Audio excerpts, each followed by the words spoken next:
Então, nós estamos gravando a partir desse momento. É o nosso primeiro experimento. É um experimento simples. O que eu vou fazer aqui hoje é mostrar para vocês, falar um pouco sobre a física, né, envolvida nesse experimento. Eu estou partindo da suposição que vocês já leram o roteiro, já viram o vídeo da experiência. Tá? Eu vou falar um pouquinho sobre isso, mas estou imaginando que vocês já viram esse vídeo e leram o roteiro, né? Na ordem inversa. Vou compartilhar minha tela para poder rabiscar alguma coisa aqui. Então, a nossa terceira aula, né? E o experimento é experimento de movimento harmônico simples. O que é talvez um pouco engraçado é que na aula passada a gente falou bastante sobre gráficos, né? Como fazer gráficos, por que gráfico é importante. E nesse primeiro experimento que a gente vai passar por ele, a gente não vai fazer nenhum gráfico. Isso é porque, na verdade, né, esse experimento ele é automatizado. A gente usa um sensor eletrônico para coletar os dados. Tem várias vantagens disso, né? A gente consegue maior sensibilidade, maior precisão, consegue um número maior de pontos no intervalo de tempo muito curto. E quem faz o gráfico para a gente do experimento é um programa, é um software. Bom, assim, boa parte dos experimentos que a gente tem hoje, né, mesmo que eu chamo de vida real, né, pesquisa em física, química, coisas de engenharia, qualquer área, né, que a gente vá trabalhar, boa parte do que a gente faz é automatizado, né? A gente tem sistemas eletrônicos que fazem parte do trabalho, mas é importante que a gente entenda o que esse sistema está fazendo. Bom, deixa eu começar a desenhar aqui, então. A montagem desse experimento, vou passar para a página seguinte aqui, a montagem desse experimento que a gente vai fazer é uma montagem muito simples. É um experimento que eu imagino que vocês já passaram por ele no segundo grau, mas não precisam se preocupar se não passaram, não. Assim, o computador está lento. Assim. Talvez não seja o Moodle que esteja lento, seja o meu computador que está muito lento esses dias. Mesmo lá na universidade, eu tenho ido assim, 3, 4 vezes por semana na universidade, né? Tudo tranquilo lá. Meu computador lá também estava lento. Então, acho que a culpa não é do meu computador, não, é o Moodle aqui. Muito bem, então vamos lá. Né? A montagem desse experimento, a montagem que a gente faz lá, é uma coisa mais ou menos assim. Você tem um suporte, uma haste aqui, na qual eu penduro um sensor, né? É um sensor de força. A gente poderia usar um sensor de deslocamento, um sensor que mede deslocamento, mas é mais preciso, é mais sensível medir a força, e é a força que essa mola aqui vai fazer sobre um objeto de massa M pendurado na ponta da mola. Vou estender meu suporte aqui, né? Esse objeto está pendurado aqui, em cima dele está atuando a força da gravidade, mg, e está atuando também uma força, que é a força que a mola faz sobre ele, que é uma força que é proporcional ao deslocamento da mola, o tanto que a mola desloca da posição de equilíbrio. Na verdade, essa força é menos kx, porque se o deslocamento é para baixo, a força é para cima. Se o deslocamento é para cima, a força que a mola faz sobre o objeto é para baixo. Então, esse menos aqui é porque a força está sempre na direção contrária ao do objeto, né? Na posição de equilíbrio, a mola está lá, só tem a mola, não tem um objeto de massa m, aí eu penduro o objeto de massa m na mola, a mola vai descer um pouquinho, né? Vai descer um pouquinho, por quê? Porque tem a força peso, m vezes g, né? A massa vezes a aceleração da gravidade, que vai fazer uma força sobre a mola. Então, a massa desce, esticando a mola, a força que a mola faz sobre a massa aumenta na direção contrária, até que as duas fiquem iguais, né? Iguais em sentido oposto. Então, na situação de equilíbrio, o que a gente tem é que a força-peso, mg, é igual ao deslocamento da mola em módulo, né? Uma está no sentido, outra está no sentido, a soma das duas, vamos colocar então a força resultante como sendo zero, né? Então, mg, que é a força-peso, menos k, x0, onde x0 é o tanto que a mola deslocou até atingir o equilíbrio. A mola saiu dessa posição aqui, não, e veio até... eu tenho que desenhar a ponta da mola, né? A ponta da mola, tanto que a mola deslocou. Ela estava aqui em cima, aí ela deslocou até esse ponto aqui, ela andou um tanto que eu estou chamando de x0, para poder equilibrar essa força-peso. Então, a força total sobre o objeto de massa m, que é a força peso para baixo, a força da mola, a gente chama de força elástica para cima, né, que tem um sentido contrário, as duas são iguais, a resultante é zero, né? Então eu tenho que mg é igual a kx0, onde x0 é o deslocamento da mola a partir da posição de equilíbrio. Essa é a primeira equação que vocês vão precisar para interpretar os dados.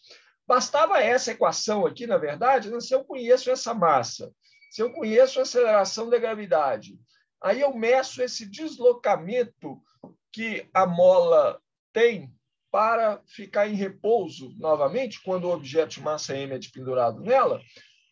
Conheço M, conheço G, meço x0, eu posso determinar a constante elástica da mola. Então, esse é um jeito de determinar a constante elástica da mola. É o primeiro, é a última coisa que vocês vão fazer nesse relatório de hoje, na verdade, é determinar a constante elástica da mola a partir dessa única medida, do x0. Tá? Você pode determinar essa constante elástica com a respectiva incerteza. Depende da incerteza na medida da massa, né? Depende da incerteza que a gente tem na gravidade. A gravidade a gente conhece, a aceleração da gravidade a gente conhece com uma precisão muito boa. Mas nós temos que medir o x0 e aqui a precisão não é tão boa, não. Então, daí dá para obter o K, né? Eu falo mais disso no final da aula, mas é a primeira equação que vocês vão precisar lá no final do relatório. Muito bem. Esse tipo de força aqui, força que a mola faz sobre o objeto, é chamado de força restauradora.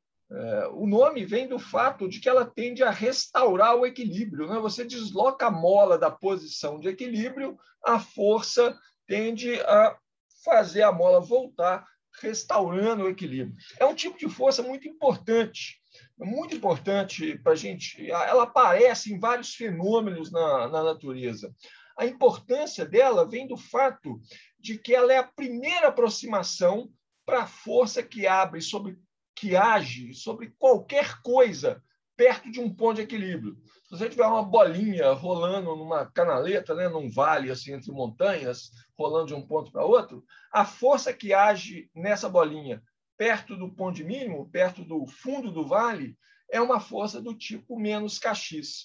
Eu não vou entrar em detalhes sobre isso, quem quiser pode pedir depois, eu demonstro isso, assim, mas é a primeira aproximação, é o primeiro termo de uma série de Taylor, da expansão da força numa série de potências. Ok, vou falar só isso, quem tiver curioso, quiser saber mais, pode me perguntar depois, a gente faz. Mas eu quero agora achar qual que é a equação de movimento dessa massa M sob a ação dessas duas forças. A massa M agora está na posição de equilíbrio, né? O deslocamento da mola a partir do equilíbrio é x0. Eu posso fazer o x0 igual a zero. Né? Então, a partir desse ponto aqui, eu vou adotar uma nova referência, né? Uma nova origem para o meu sistema de coordenadas. Vou chamar de zero a posição x0 lá. Aí eu posso escrever a equação do movimento assim, ó. A força, se eu deslocar ali, se eu sair da posição x0, a força sobre o objeto de massa m é o menos kx só. Uso a segunda lei de Newton, que me diz que força é massa vezes aceleração. Isso tem que ser igual a menos kx. Onde x é o deslocamento a partir da posição x0, ok? A partir da posição de equilíbrio. Bom, a aceleração é a derivada segunda da posição com o tempo. Tá? Vou passar para o próximo slide aqui. Ó.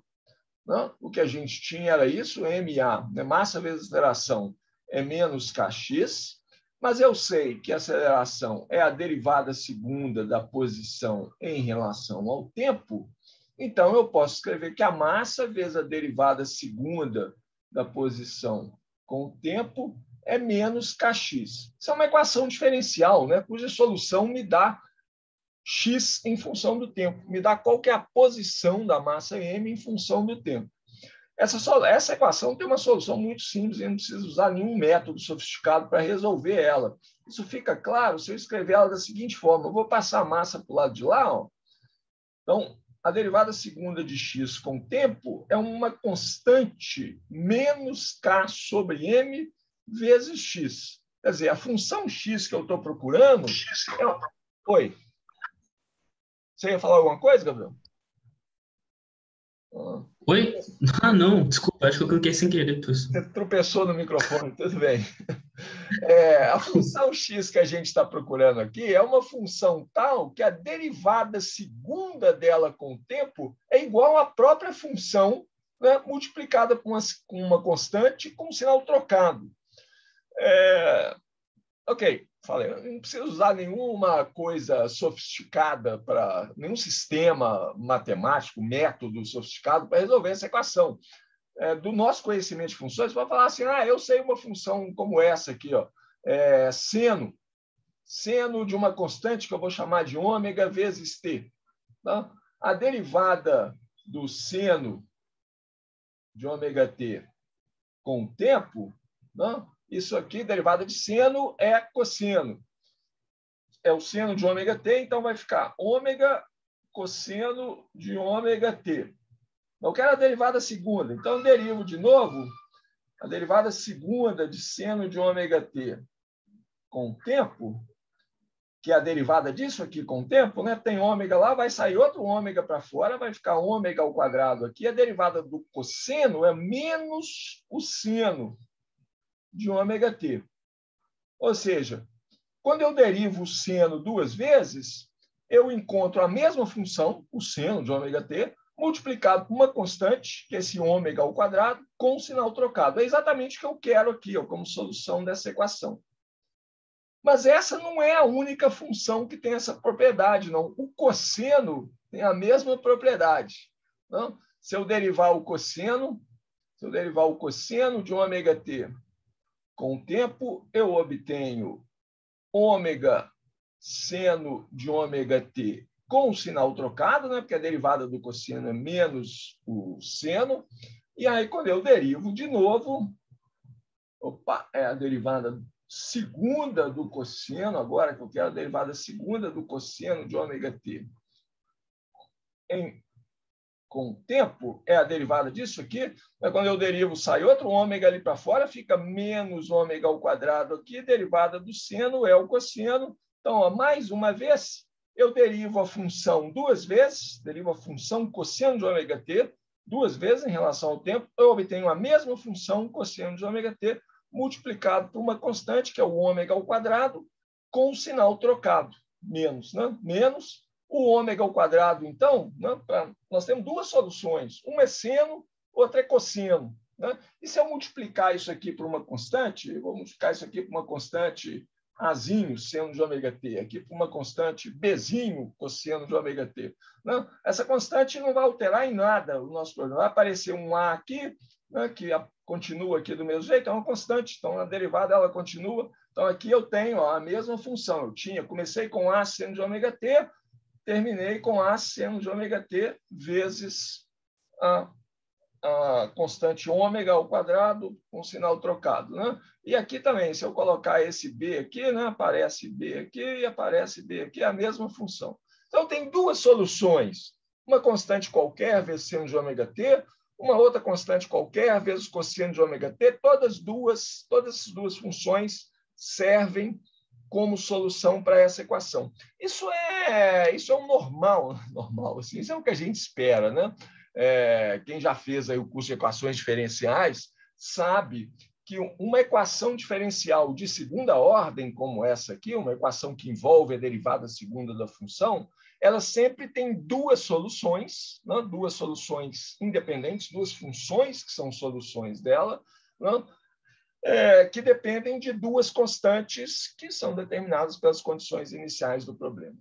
Ok, então eu posso escrever a solução geral dessa equação diferencial aqui da seguinte forma: a função x é uma função do tempo, x de t, que descreve, né, como que a minha massa a minha massa que está amarrada na mola, né?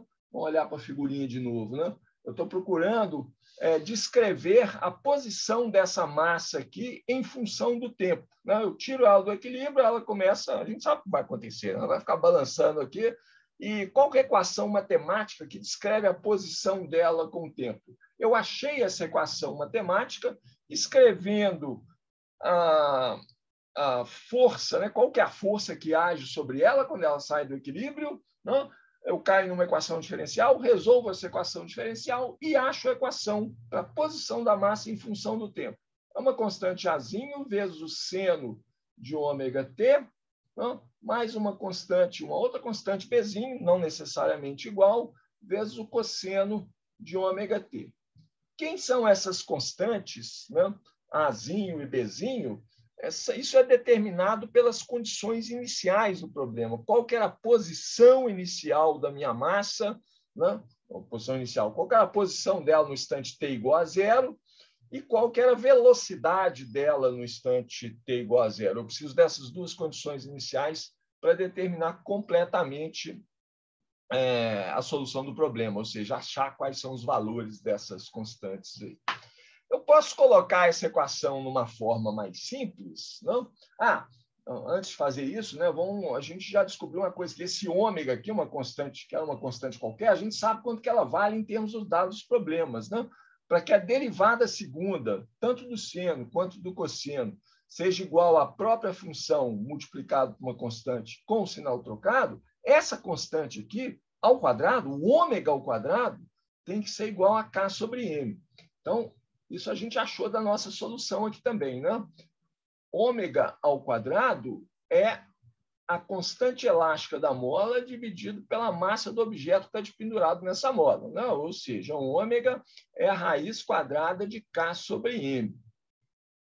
Bom, então vamos guardar isso aqui, a gente vai precisar disso, porque no final das contas a gente quer determinar esse K, constante elástica da mola. Mas antes disso, eu quero colocar essa equação aqui numa forma mais, sei lá, não sei se é mais bonita ou não, mas é mais tratável e é a que a gente usa no roteiro. Olha só, se eu escrever para vocês a função A grande seno de ômega t mais φ, tá? Ômega eu vou deixar isso aqui mesmo, não importa agora. A grande e φ são duas constantes que eu vou determinar agora para vocês quem são elas em termos dessas constantes Azinho e Bzinho que a gente tem aqui atrás. Isso aqui é o seno de uma soma. A trigonometria que a gente aprendeu na escola me diz que isso aqui é igual a cosseno φ, seno de ômega t, mais A seno φ. Vou usar os recursos da aula remota aqui, para afastar essas coisas para o canto. Isso aqui é a única coisa que eu gosto nessas aulas remotas. Eu posso mexer no quadro. Vamos continuar aqui. Então, A seno de ômega t mais φ, não? Seno de uma soma. É o A cosseno desse cara vezes o seno deste K, mais o A seno desse cara vezes o cosseno do outro. A cosseno de ômega t. Se eu comparar essa equação aqui com a equação que está ali em cima, eu vejo aqui, se eu chamar isso aqui A grande cosseno φ de Azinho e A grande seno φ de Bzinho, eu tenho a mesma equação que eu tenho ali em cima. Tá? Então, essas duas equações, A grande seno de ômega t mais φ e A seno de ômega t mais B cosseno de ômega t, é a mesma coisa. Ou seja, eu posso escrever o x de t nessa forma aqui. A grande seno de ômega t mais φ. Tá? E esta é a forma que a gente vai usar. O que eu quis mostrar aqui para vocês é que essa equação é exatamente a mesma coisa dessa de cá. Tá? A relação entre as constantes Azinho e Bzinho e Azão e φ, que aparece aqui embaixo, é isso aqui. Né? O Azinho é o A grande cosseno de φ, o Bzinho é o A grande seno de φ. Essa equação aqui de baixo, essa última que a gente chegou, ela é mais conveniente porque ela permite a gente dar uma interpretação imediata, interpretação física, né, do que é o A grande, o que é o φ. Olha só, o A grande é o valor da posição, na verdade, o A grande seno de φ é o valor da posição quando o tempo é igual a zero. Né? No tempo t igual a zero, o instante inicial do meu movimento, né, em t igual a zero, faço t igual a zero aqui. Então, esse ômega-t vai para zero, eu fico que x de t igual a zero é igual a A seno φ. Então, eu sei que... outra coisa que eu posso ver é o seguinte, qual que é o valor máximo do seno? Não importa qual que é esse ângulo ômega-t mais φ. Seno oscila entre -1 e +1, né? -1 e +1. À medida que o tempo vai variando, φ é uma constante. À medida que o tempo vai variando, esse x de t oscila, que é um movimento que a gente sabe que a mola faz, né? Ela sobe, desce, sobe, volta, é um movimento periódico, ela sempre volta na mesma posição. Não? O valor máximo da posição, o x máximo, é igual a A, porque o valor máximo dessa parcela aqui, seno de ômega-t mais φ, é +1. Então, x máximo é A, né? Que é chamada a amplitude do movimento.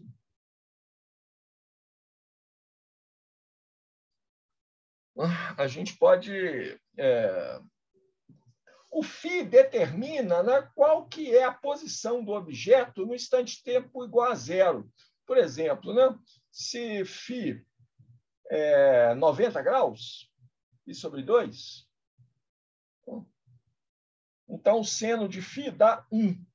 Então, isso quer dizer que no tempo t igual a zero, a posição do objeto era a posição de deslocamento máximo. Se o φ for 0 graus, não? Se o φ for 0, isso quer dizer o quê? Seno em t igual a 0, não? T igual a 0, esse termo é 0, o φ também é 0, seno de 0 dá 0. Então, em t igual a 0, no instante de tempo inicial, a posição do objeto era 0. Ele estava passando pela posição de equilíbrio. Então, φ, essa constante φ que está aqui, é chamada... O nome oficial dela é fase do movimento. Na verdade, assim, tem gente que chama isso tudo aqui, né, o argumento do seno de fase, e o φ é a constante de fase. Então, eu vou chamar de constante de fase para ficar com o nome rigorosamente correto. Ela não é tão importante, principalmente para a gente, não, porque ela depende, o que ela determina é assim, qual foi o instante que você disparou o seu cronômetro. Você está medindo esse movimento oscilatório, e aí você vai medir a posição em função do tempo, aí tem um instante que é o instante que você chama de zero, que é o instante que você dispara o cronômetro e começa a marcar a posição à medida que o tempo vai andando. Né? O φ te fala qual foi esse instante. Se você fez isso quando o objeto estava passando pela posição de equilíbrio, quando x é igual a zero, então você vai usar φ igual a zero nessa equação matemática que descreve o seu movimento. Se você disparou o seu cronômetro no momento que o objeto estava passando pelo máximo de deslocamento, né? A massinha estava lá em cima, lá embaixo, né? Depende do que você chama mais A ou menos A, o seu φ vale 90 graus. Se você é meio doidão escolher uma posição intermediária, o seu φ vale um ângulo aí entre 0 e 90 graus. Tá? Mas, ok, então a gente sabe a interpretação física desse φ, né? Essa constante fase, ele me diz qual é a posição do objeto no instante t igual a zero. Sem a interpretação desse A aqui, que é a amplitude do movimento, vamos ver a interpretação do ômega agora. Tá? Para a gente entender o que significa esse ômega, vou fazer o seguinte, vou escrever a equação aqui de novo, né, que a gente precisa dela. X de t, a equação que a gente achou, é A seno de ômega t mais φ. Uma observação aqui de passagem, gente, eu estou usando a equação A seno de ômega t mais φ. Poderia usar A cosseno de ômega t mais φ, né? Basta trocar. A diferença entre o seno e o cosseno é uma fase. Se eu trocar essa fase aqui, né, fazer φ mais 90 graus, eu vou para cosseno. Tá? Então, eu acho até que essa confusão aparece lá. Eu não lembro se o roteiro usa A cosseno de ômega t mais φ e o vídeo do experimento usa A seno, ou vice-versa.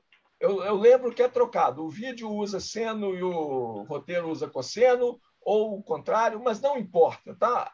É a mesma equação, a única coisa é mudar o significado desse φ aqui. Beleza? Eu estou usando... Professor, diga, Pedro. Isso que eu ia perguntar. Ah. Eu tive essa dúvida na hora que eu fui responder, porque no questionário perguntava alguma coisa do que significava o φ, ou tipo assim, se a massa começa em uma das extremidades, qual que é o valor de φ? Eu respondi para seno, só que na verdade era para responder para cosseno, ou o contrário, não lembro. Assim, você tem razão. A resposta depende de qual equação que você está usando, se é a do seno ou cosseno. Mas continua. Pois é, eu queria saber como que eu vou saber qual que é a maneira certa, porque até Todas onde... duas. Todas as duas são certas. A resposta correta, mas a resposta completa seria assim. Ó, se o movimento é descrito por essa equação que está aqui no quadro, né, x de a seno de ômega t mais φ, então a resposta simples é o seguinte: φ determina a posição inicial do movimento, né, a posição do objeto quando t igual a zero. Se você está usando essa equação com seno, né, então, em t igual a zero, o φ me diz que a posição é a seno de φ. Ok? Se você está usando a equação com cosseno, a equação me diria, isso aqui é equivalente, vamos deixar isso por escrito aqui, equivalente a cosseno, isso é uma aula, a cosseno de ômega t mais filhinha, vou chamar de filhinha, tá? Eu transformo uma na outra, quer ver? Já volto na sua pergunta daqui a pouco, Gustavo, espera aí. Eu transformo uma na outra, isso aqui é um parênteses, tá? No que eu estou falando lá. Transformo uma equação na outra fazendo assim, ó. Eu vou fazer, se eu fizer filhinha é igual a φ mais 90 graus, tá? Eu defini um outro filhinho aqui. Então, a cosseno de ômega t mais filhinha é igual a cosseno de ômega t. O cosseno vai cosseno, né? Cosseno de filhinha, não? Mais a seno de ômega, não é menos, né? Menos a seno de ômega t, seno de filhinha. Isso aqui vai ser igual a cosseno de ômega t, cosseno φ. Agora, o filhinha é φ mais 90 graus, né? Isso aqui vai dar muita conta, né? Mas vocês viram onde que eu quero chegar? Agora eu quero fazer isso aqui. Isso aqui é cosseno filhinha, né? E o filhinha é φ mais 90 graus. Então, vai ser cosseno φ, cosseno φ, cosseno de 90 graus, que dá zero, né? Menos seno φ, seno de 90 graus, que dá 1, né? Menos o A, aí vai ter uma coisa semelhante aqui. Eu vou deixar isso para vocês completarem.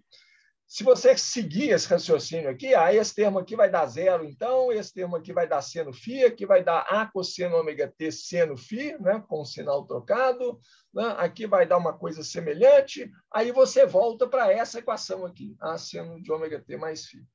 Ou seja, em resumo, o que eu quero dizer é a diferença entre essa equação com seno, essa equação que está aqui em cima, e a equação com cosseno é a fase. Tá?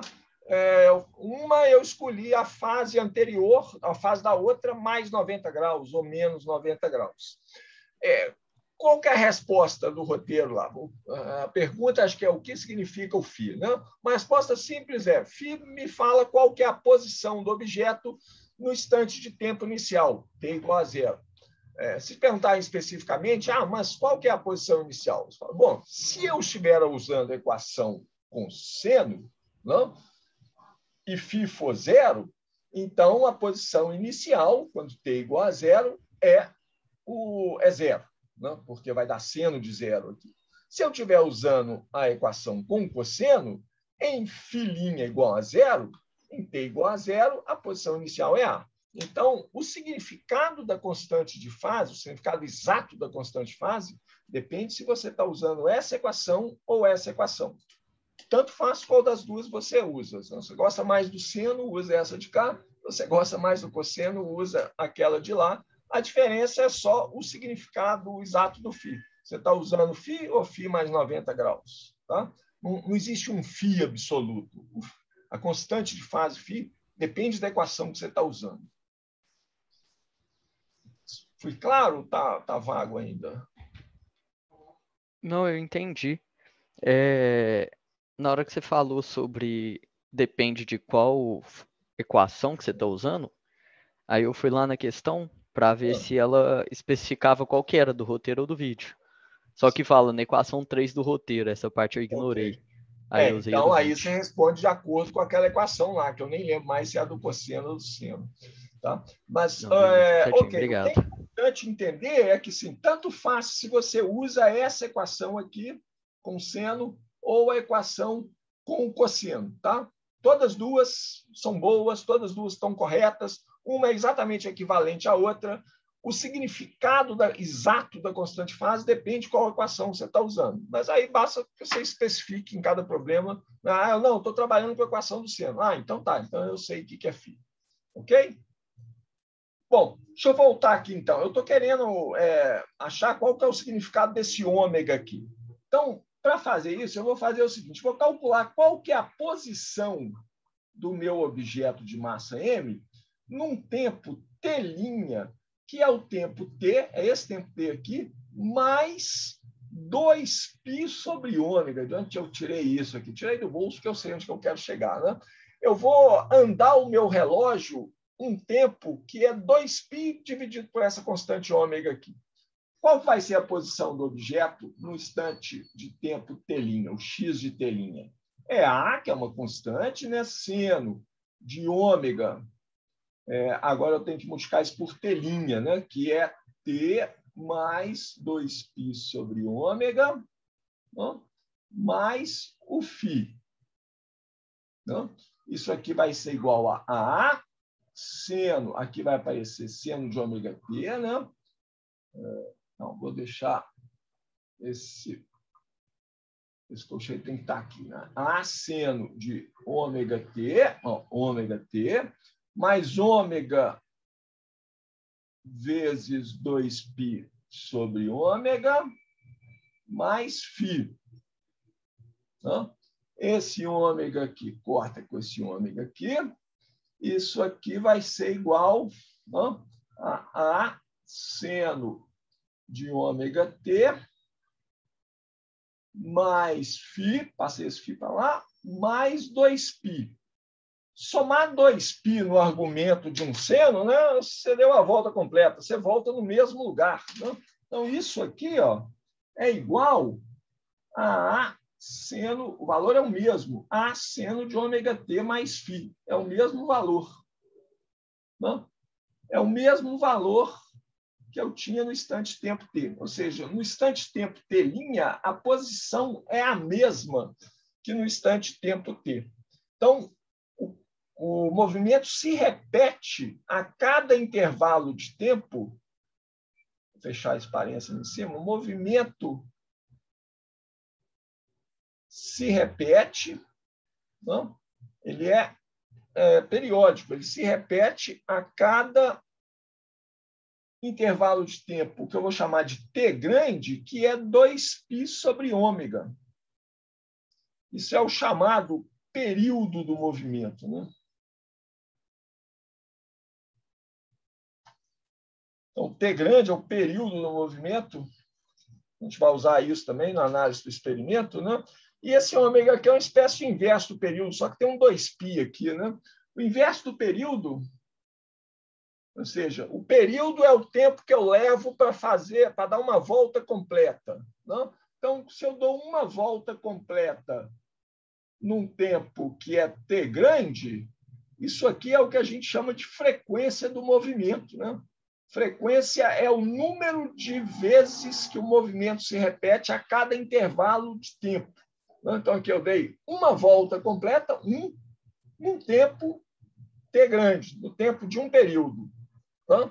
2 voltas num tempo de 2 períodos, 2 sobre 2 corta. Né? Isso aqui é a frequência do movimento, que é o inverso do período. Então, a gente tinha visto que o período é 2π sobre ômega, isso aqui é a frequência, né?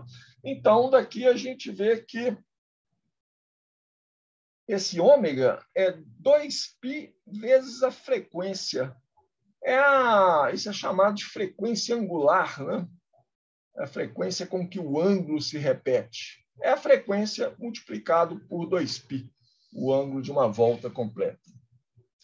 Né? Frequência pura e simples, o Fzinho aí, é o número de ciclos por unidade de tempo. Muito bem, então esse é um movimento que a gente vai analisar nesse experimento, né? Toda a física que a gente precisa está aí.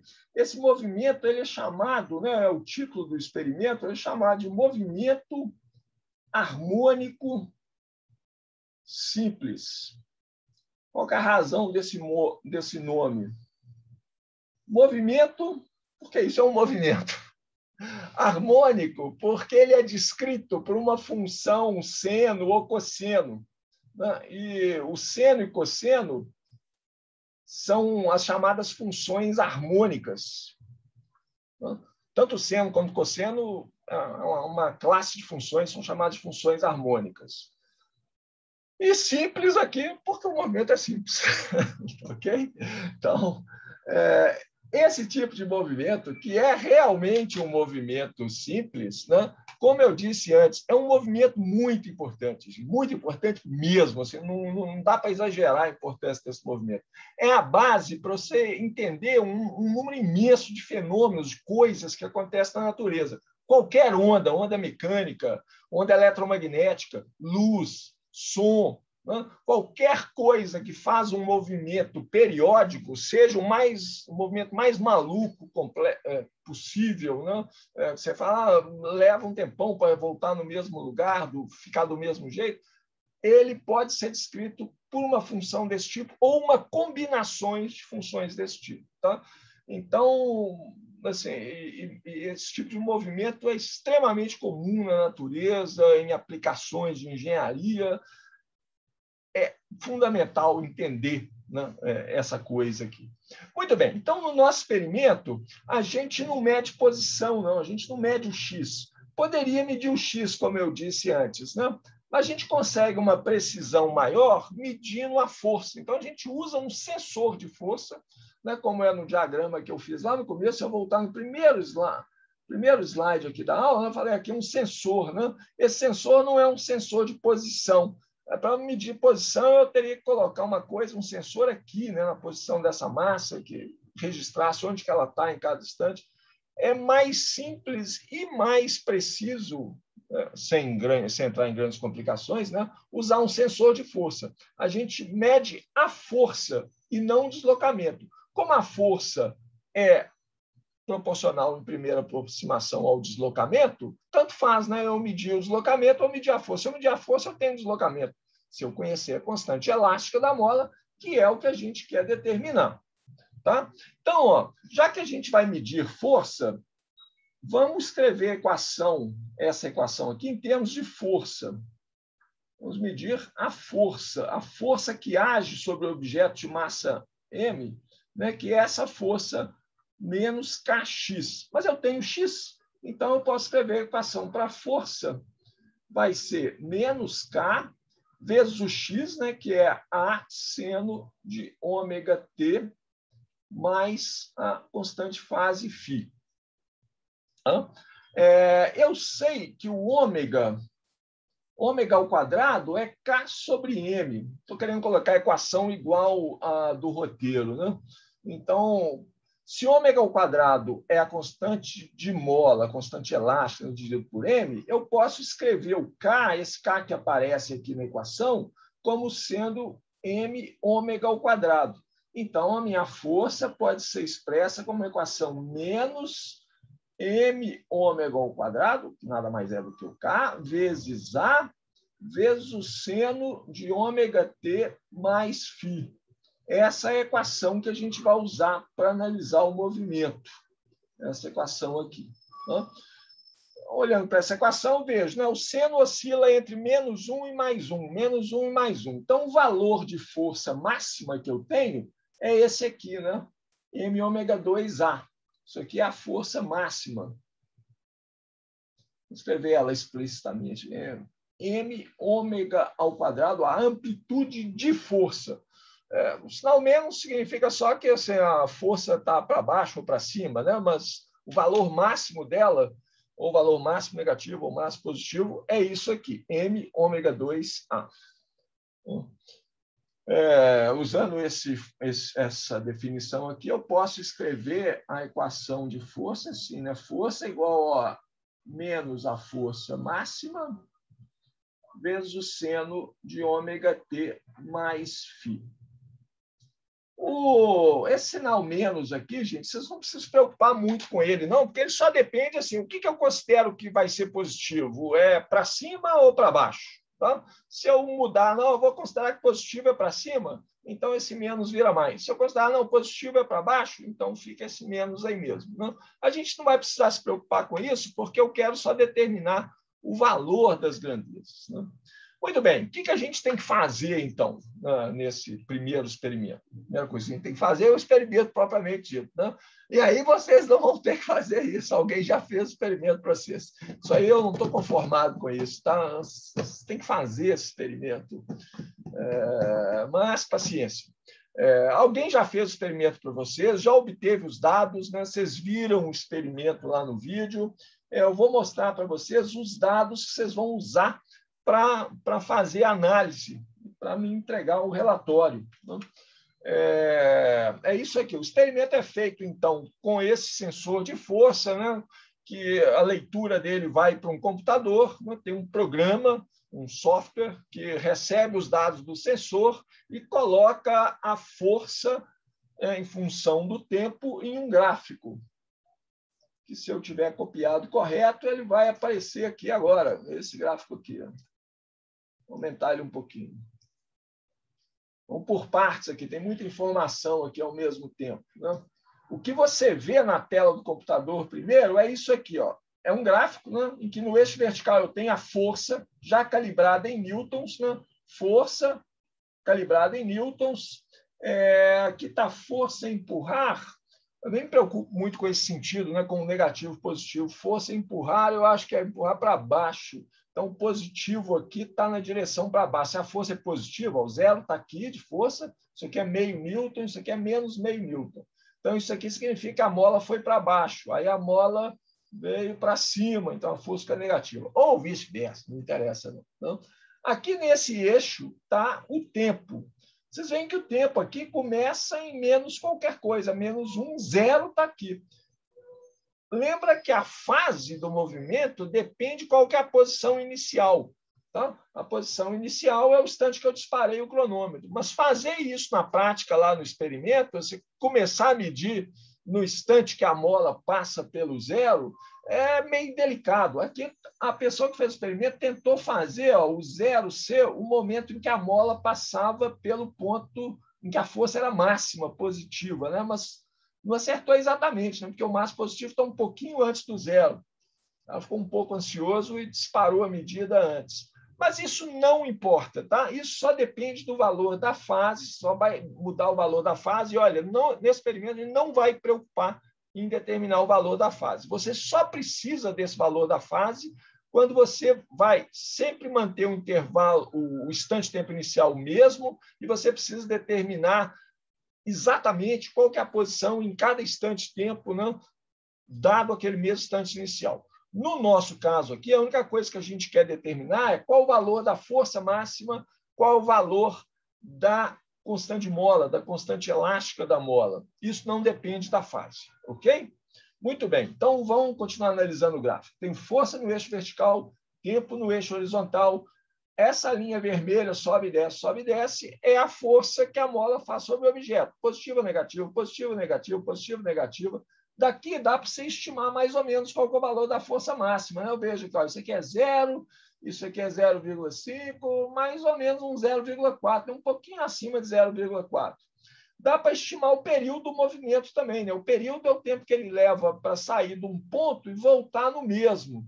Deixa eu pegar um lugar legal aqui. Ó. Esse tempo aqui de 5 segundos, né? O tempo está em segundos. Em 5 segundos, ele está um pouquinho abaixo do máximo. Aí ele desce, né? Vai lá no mínimo, negativo, aí sobe de novo, ele volta para o mesmo valor, a força volta para o mesmo valor no instante-tempo que é... Quanto que é? Isso aqui é 5, isso aqui é 6, tem 1, 2, 3, 4, 5 divisões. Então, cada uma dessas divisões pequenas é o quê? 0,2, né? Então, isso aqui é 5,2, 5,4, 5,6, 5,8, 6. Tá certo, né? Então, quando é que ele voltou? Ele saiu um pouquinho, está um pouquinho abaixo do máximo em 5 segundos. Ele voltou de novo em 5,2, 5,4, um pouquinho. Então, dá para ver que o período é um pouco maior do que 0,4 segundos. Dá para estimar. Dá para estimar o período, dá para estimar o máximo de força. E são essas as coisas que a gente precisa para achar a força máxima e a constante de mola, né? Mas dá para fazer uma medida mais precisa. Como que eu faço? Eu vou ajustar um seno nessa curva aqui. Eu vou ajustar uma equação daquele tipo que a gente viu antes. Vamos voltar no slide aqui. Vou ajustar essa equação aqui. Vou falar a força é um máximo, menos um máximo, mais um máximo, tanto faz, como eu disse antes, vezes o seno de alguma coisa mais alguma coisa. O programa do computador, voltei aqui para os dados primeiro, o programa do computador faz isso para você. Lá no computador, você marca uma região do seu gráfico e fala assim, o movimento aqui está bonitinho. Esse amarelo que está aqui é a região da sua medida que você falou com o computador. Para essa região aqui, para essa curva aqui marcada em amarelo, eu quero que você me ajuste uma equação que é essa que está aqui embaixo. A força, que é o que está no eixo vertical, é uma constante A, que você vai me falar qual que é a constante que gera melhor ajuste aqui nessa curva vermelha, né? Vezes o seno de 2π sobre uma outra constante B, né? Vezes o tempo, que é a coisa que está no eixo horizontal, mais uma terceira constante, que é o C, né? Mais um D. Esse D grande aqui é só o seguinte, se você não tiver ajustado o zero de força direitinho, essa curva inteira vai para cima ou para baixo. Pode esquecer desse D aqui, ele sempre dá uma coisa pequenininha, né? No ajuste aqui ele deu um valor muito pequeno, a gente não precisa dele. Ele é um erro experimental de você não ter zerado o sensor de força direito. Se a gente comparar essa equação, vou escrever a equação que a gente está, a equação teórica que a gente espera, né? Que esse movimento obedeça, é uma equação assim, né? F é igual a... Eu vou deixar o sinal de menos do lado de fora, tá? Vou esquecer do sinal de menos, porque, como eu disse, depende se eu considerei positivo para cima ou para baixo, me parece que aqui ele nem está se importando com isso, não.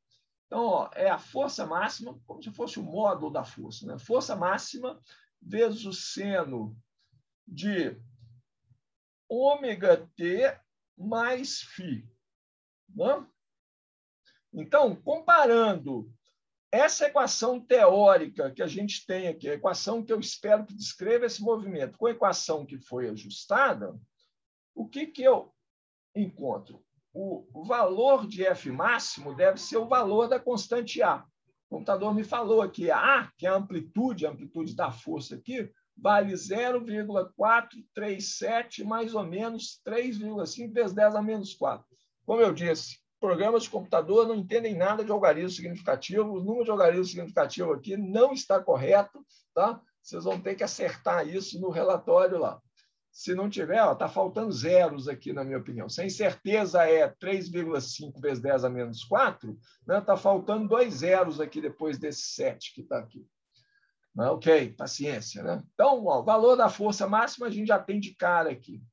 B é o período. Né? A nossa equação teórica é ômega, mas ômega, então, tem que ser isso aqui, 2π sobre B. Mas a gente tinha visto ali atrás que o ômega é 2π sobre o período. Então, Isso implica que a constante B que o computador ajustou ali é o período do movimento. Então, direto, eu já tenho o período do movimento.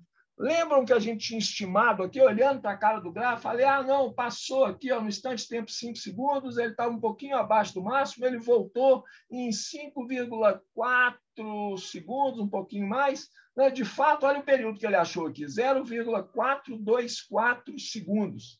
Mais ou menos 1,8 vezes 10 a menos 5. De novo, está faltando um tanto de zeros aqui para ter o número correto de algarismos significativos.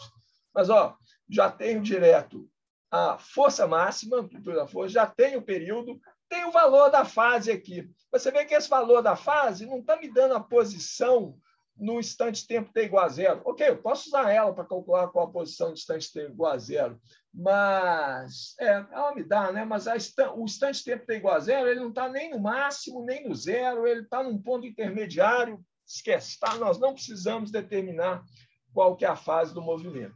E o desse experimental aqui, esse D grande, está me falando que essa curva toda está um pouco deslocada para baixo. Né? Ela devia ser simétrica em torno do zero, em torno do eixo força igual a zero. Ela está um pouco deslocada para baixo, que é porque a pessoa que fez o experimento não zerou o sensor de força direitinho.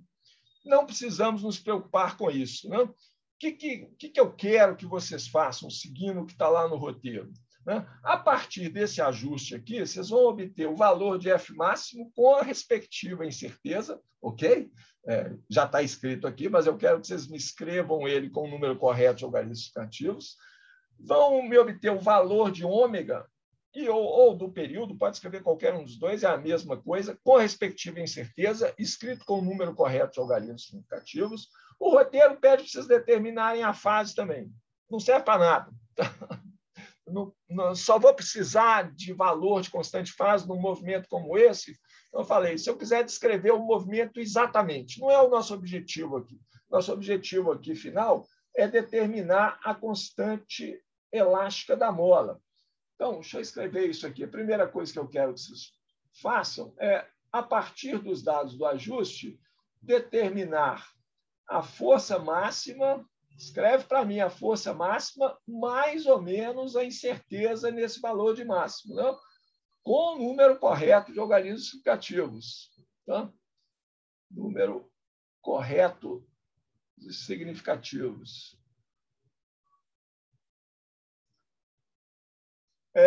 Também, né, como ele disse lá, pode ser ômega mais ou menos delta ômega ou T, né? Ou, pode ser os dois, né? Ou o período, mais ou menos a incerteza no período. Isso aqui você já tem direto lá, o ômega vocês vão ter que fazer uma conta lá com 2π. Né? Com esses dados aqui, vocês vão obter, isso aqui dá um pouco mais de trabalho, tem que fazer uma conta, né? Obter o valor da constante elástica da mola com a respectiva incerteza. Aí vocês vão ter que fazer uma conta, esse é o objetivo final do experimento. Nós vamos ter que fazer uma conta, e principalmente uma contazinha um pouco mais trabalhosa, para achar a incerteza na constante elástica da mola. Pode calcular a incerteza do jeito que vocês acharem melhor. Pode fazer o cálculo preciso, calcular o desvio padrão da medida, pode usar aquele método das derivadas, né? Essa coisa varia tanto com essa outra grandeza, que está lá no roteiro, estou à disposição para explicar. Pode usar aquele método que eu mostrei para vocês, assim, de estimar o pior caso. Né? O K depende da força máxima e depende do período também, depende do ômega. Né? Eu posso falar, eu errei, o meu ômega é ômega mais delta ômega, a força, na verdade, é força máxima mais delta F. Quanto que isso dá no K? Qual o valor máximo do K que eu possa ter? Qual é o valor mínimo de K que eu posso ter? A distância entre esses dois me permite determinar o delta K. Podem usar o valor que vocês acharem melhor. Tá? Não sei, pode até chutar, falar assim, eu acho que o delta K é de tanto. Mas por quê?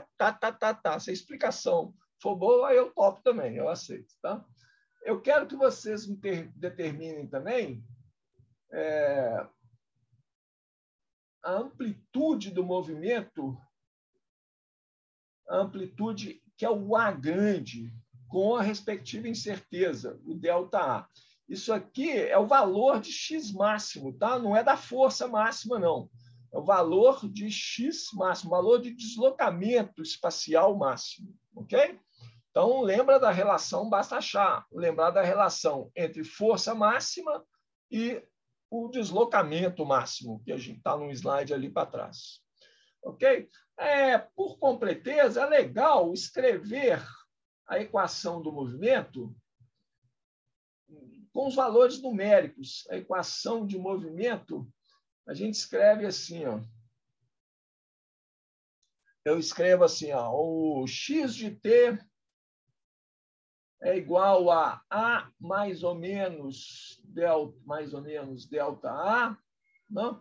Com os valores numéricos aqui. Você, em vez de colocar A, você coloca aqui os valores numéricos com unidade. Valores com unidades. Tá?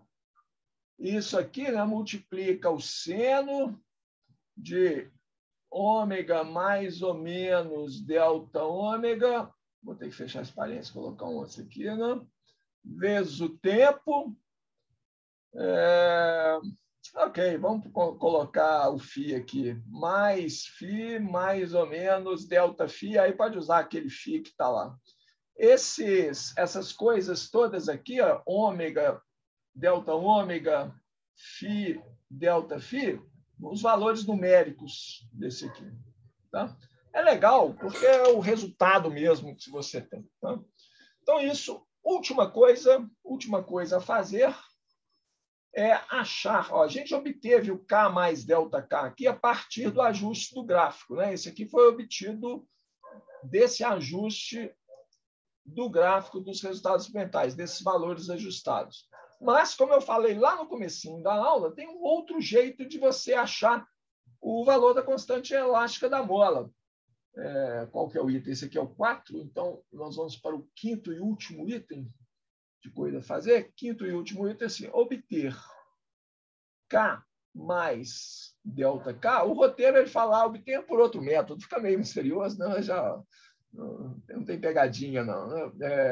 Da equação de equilíbrio, já estou falando para vocês qual que é o outro método, é um único outro que a gente tem, né? Da equação de equilíbrio, que é K vezes o x0 é igual a massa vezes g. Então, preciso do valor da massa, preciso do valor de x0, preciso do valor de aceleração da gravidade. Nesses dados experimentais aqui, já coloquei isso para vocês. Ó, a massa foi determinada lá na balança, a massa que foi usada no experimento é 199,4, mais ou menos 0,1 grama, então é 10 a menos 3 quilograma. Para o valor da aceleração da gravidade, você pode usar 9,78, mais ou menos 0,02 metros por segundo ao quadrado. A coisa de uns 15 anos atrás, a gente mediu a aceleração da gravidade. Lá, um grupo de professores mediu a aceleração da gravidade naqueles laboratórios lá embaixo, com 5 ou 6 algarismos significativos. A gente fez uma medida bem precisa, né? Mas não precisamos de mais algarismos significativos do que isso que está aqui. Não é isso, não é esse número que vai limitar a precisão da sua medida. Tá? É essa medida aqui e é esse x aqui. A distensão da mola com o peso da massa utilizado, o x0, é esse aqui, né? Vou completar isso aqui. Isso aqui é o x0. X0. Tá? É 4,4 mais ou menos 0,2 centímetros. Então, com esse valor de x0, com a aceleração da gravidade e essa massa, vamos lá para aquele último slide, você pode também determinar, né, qual que é o valor da constante elástica K, constante elástica da mola. Então, compara os dois valores obtidos para a constante elástica da mola. Quero saber o seguinte, qual é o mais preciso? Como é que você sabe qual valor é mais preciso que o outro? Qual que é mais confiável? Alguém sabe me falar? É um jeito trivial, né? Você tem K mais delta K aqui, o outro lá você vai ter K mais delta K. Você vai no seu gosto, você vai... esse outro tem... Isso aqui você fez com uma medida só, né? A outra lá você tem um número muito grande de pontos. É a vantagem de fazer a medida com sensor eletrônico que você consegue um número imenso de pontos, né? Alguém sabe falar? O que eu vou fazer? compara as incertezas, né, gente? Compara as incertezas dos dois. Quem tiver incerteza menor é o valor mais preciso. Bom, o relatório de vocês, né, vocês vão seguir aquele roteiro lá, eu vou querer que vocês me façam um relatório e não esqueçam de colocar a conclusão no final do relatório. Conclusão, o que é? Esse movimento, né, que a gente observou no experimento, ele é bem descrito pela equação teórica? Se não é bem descrito, por quê? Onde é que vocês acham que tem fonte de erro nesse experimento? Essa medida da constante elástica da mola, a medida do K, ela é precisa, é confiável? Qual dos dois métodos é mais confiável? Ok? Então, o relatório, eu coloquei lá, né, na aula passada, eu dei para vocês uma receita de bolo de como fazer relatório. Tem um outro texto que está lá no Moodle também.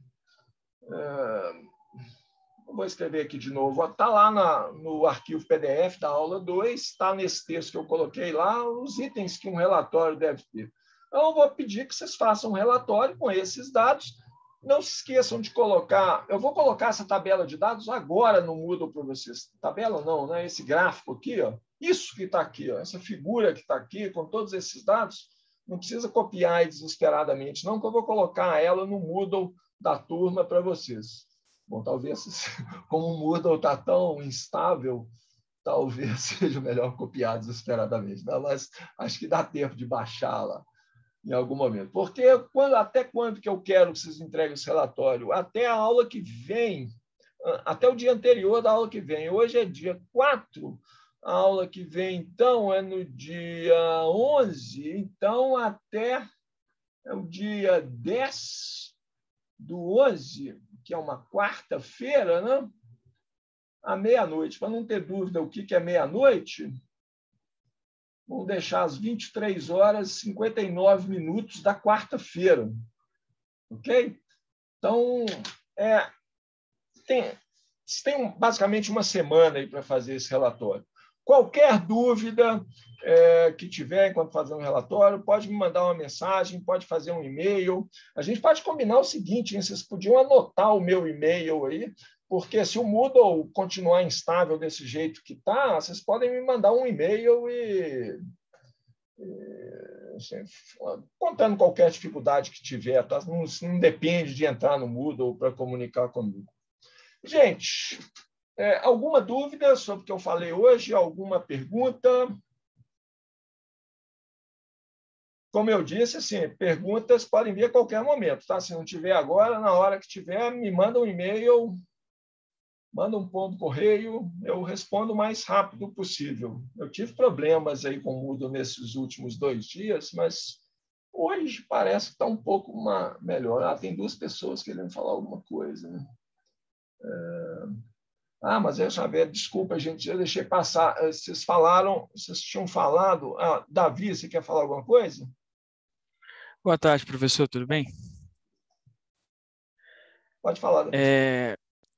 Assim, não tem muito a ver com a matéria, na verdade, com o próximo conteúdo, né? Seria sobre pêndulos e tudo mais. É uma dúvida que eu estou tendo aí depois de ter lido o material e fazer os testes. Eu não sei se esse é o momento mais adequado para você poder ajudar ou... Não, pode falar, ué. Enfim, assim, a dúvida acho que principal é o que define a amplitude no movimento pendular. Assim, eu não achei no material, por exemplo, o que influenciaria isso. Por exemplo, se uma mudança no comprimento, que assim, está claro para mim que uma mudança no comprimento de um pêndulo influencia na frequência e no período, por exemplo. O que eu fiquei na dúvida é exatamente isso. O que influencia, qual parâmetro físico que vai determinar a amplitude? O comprimento, o pêndulo você está falando é um pêndulo mesmo, né? Tinha um pêndulo relógio, você te pendurou pêndulo simples, pêndulo simples. Pêndulo simples, assim. A amplitude não depende para pequenas oscilações, tá? Aliás, essa é uma coisa que eu esqueci de estressar aqui. Tudo isso que a gente está falando é para pequenos deslocamentos a partir da posição de equilíbrio. Então, no sistema massa-mola, eu não posso esticar a mola demais, não, porque aí a força deixa de ser proporcional ao deslocamento, começa a aparecer uns termos que é uma constante vezes o deslocamento ao quadrado, deslocamento ao cubo, né? A gente chama de termos anarmônicos. No pêndulo é a mesma coisa. Se o deslocamento do pêndulo da posição de equilíbrio for pequeno, Então, ele é bem descrito por o movimento dele é bem descrito por uma equação que é exatamente a mesma forma do que a equação que a gente tem aqui. Só que aí eu posso medir o deslocamento dele a partir do equilíbrio pelo ângulo, né? Em vez de determinar a posição dele, eu posso descrever mais facilmente falando qual que é o ângulo que ele faz em relação ao ângulo zero, que ângulo zero seria o pêndulo exatamente debaixo da posição de equilíbrio. Eu desloco ele um pouco, né? Desloco ele aqui, ele vai descrever, a massa vai descrever um arco de círculo, ele vai começar a oscilar a partir dessa posição de equilíbrio.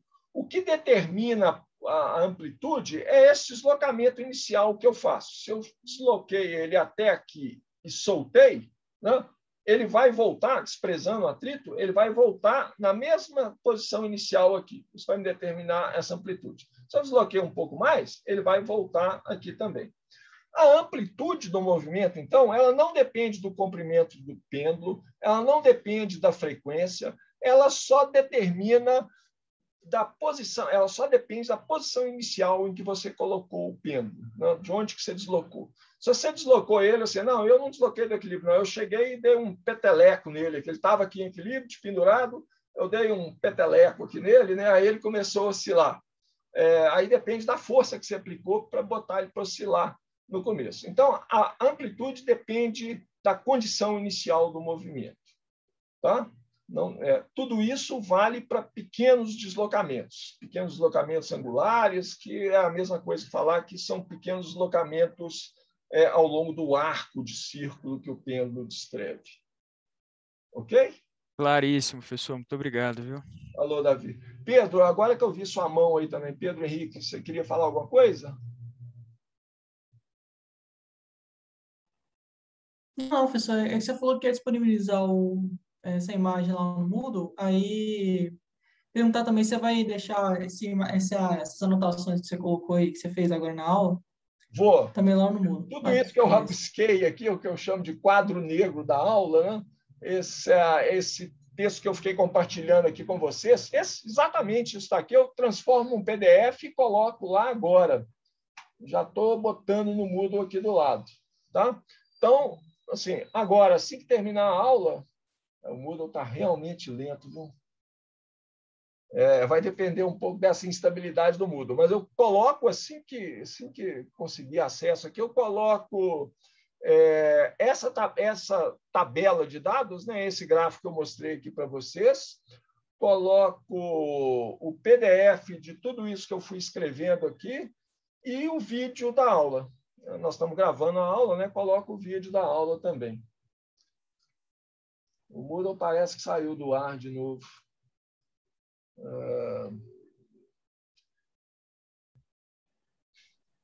Compartilhar a tela aqui com vocês, para vocês verem o que eu estou sofrendo aqui. Estou tentando acessar o Moodle e não vai. Uma hora ele vai.